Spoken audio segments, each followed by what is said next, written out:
Alors, merci. Si je tiens le téléphone comme ça, c'est parce que Saint-Jérôme est en direct. Alors, bonjour Saint-Jérôme! Et bonjour Gatineau. Donc, encore une fois, bravo. Si nous avons obtenu qu'une séance de conciliation puisse avoir lieu samedi, j'avais rien à faire de toute façon, c'est grâce à la mobilisation massive des profs qui ont bravé des conditions climatiques assez difficiles à Gatineau comme à Saint-Jérôme. Alors, bravo! Si nous avons obtenu cette séance de conciliation-là, c'est aussi grâce à l'appui important des membres de la communauté universitaire, le personnel de soutien, les chargés de cours, le personnel professionnel, les étudiants, les étudiantes, à qui je dis, au nom de tous les professeurs, merci beaucoup. Hier, mardi 6 février, nous avons tenu la 40e rencontre de négociation. Ça fait maintenant 2 ans et 3 mois que nous sommes en négociation pour renouveler notre contrat de travail qui est échu depuis le 30 avril 2015.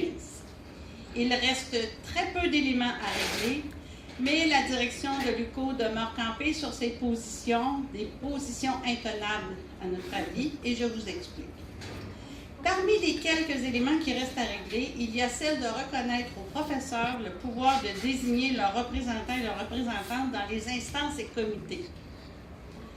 Il y a aussi les conditions de prise en charge des fonctions administratives de départements, modules ou programmes de cycle supérieur par les profs de Saint-Jérôme, le soutien administratif à l'enseignement et à la recherche pour l'ensemble des professeurs, les libérations syndicales et les salaires.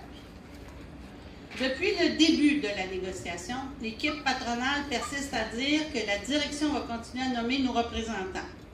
La direction se dit mieux placée que nous pour identifier les profs aptes à nous représenter. Permettez-moi d'être sceptique. L'équipe patronale refuse de discuter de la disparité de traitement entre les profs de Gatineau et de Saint-Jérôme ou encore du soutien administratif. Sur le plan des conditions salariales, nous avons déposé les échelles qui ont été consenties aux profs de l'UQAC. Nous avons évoqué l'équité avec les profs des autres constituants du réseau de l'UQ, puisque les membres de l'équipe patronale avaient affirmé devant le conciliateur qu'ils étaient guidés par le principe de la compétitivité, notamment par l'idée d'offrir des salaires compétitifs afin d'assurer l'attraction, mais aussi la retention des profs. On aurait pu demander les salaires de l'Université d'Ottawa, puisque c'est à côté, mais nous sommes raisonnables et nous avons plutôt cherché à obtenir les conditions des profs du réseau, celles qui prévalent à l'UQAC notamment, mais aussi celles qui viennent d'être accordées aux professeurs de l'Université du Québec en Abitibi-Témiscamingue. À court d'arguments devant les conditions salariales de l'UQAC et de l'UQAT, et devant notre démonstration béton, pardon, mauvais jeu de mots, que nos propositions étaient raisonnables puisque l'UQAT et l'UQAC vivent dans les mêmes conditions budgétaires que l'UQO, l'équipe patronale a abandonné le principe de la compétitivité et elle nous a servi celui de l'équité interne. Bon. Selon l'équipe patronale, on ne peut pas donner aux profs ce qu'on n'a pas donné aux autres groupes. Eh bien, on est d'accord. Nous avons donc repris la discussion hier sous l'angle de l'équité interne. Et sur la question de la représentation, nous avons évoqué que les personnes chargées de cours et les étudiants et étudiantes désignent eux-mêmes leurs représentants dans les instances. Les profs veulent simplement un traitement équitable. Sur les échelles salariales, nous avons révisé les échelles salariales en fonction de ce qui vient d'être consenti aux personnes chargées de cours, pas plus tard que la semaine dernière, et ce qui a été reconnu au personnel de soutien il y a à peine 1 an. Cela ne nous permet pas de rattraper tout à fait les profs de Chicoutimi ou de l'Abitibi-Témiscamingue, mais on ne sera pas loin. On demande à la direction d'offrir aux profs des conditions salariales équitables. Enfin, les disparités de traitement et de soutien entre les profs de Gatineau et de Saint-Jérôme, nous considérons que si la direction est sérieuse lorsqu'elle affirme le principe d'équité interne, qu'elle n'a pas d'autre choix que d'accepter les solutions que nous proposons pour mettre fin au traitement inéquitable que subissent les collègues de Saint-Jérôme.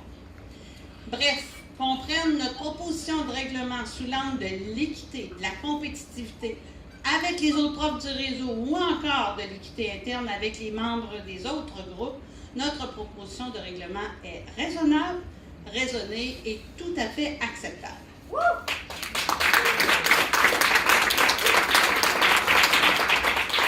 Samedi prochain, 9h30, nous retournons à la table de négociation. Nous saurons alors si la direction entend réellement respecter le principe d'équité qu'elle a elle-même mis au centre des discussions. D'ici là, le comité de grève du SPUCO va se réunir afin de planifier les prochains moyens de pression. Surveillez vos courriels. Nous vous invitons aussi à placer votre foulard rouge sur votre bébia personnel à proximité de votre porte de bureau. Question de rappeler à la direction du cours que vous êtes solidaire de votre comité de négociation. Enfin, nous vous invitons à signer et à distribuer largement une pétition qui a été mise en ligne hier. La pétition a pour thème « L'UQO doit reconnaître la valeur du travail des professeurs et professeurs ». Un feuillet contenant le lien vous a été remis. Cette pétition, jumelée aux appuis qui nous arrivent d'autres syndicats, contribueront, à notre avis, à dénouer l'impasse afin que les profs puissent se retrouver là où ils aiment être, soit dans les salles de classe ou devant leur table de travail, au lieu de se retrouver sur des piquets de grève. Solidarité.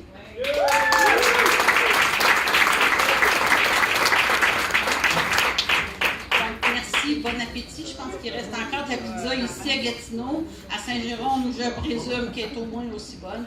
Et puis, malgré la température qui n'est pas tout à fait clémente, voyons, bénéficiez de cela.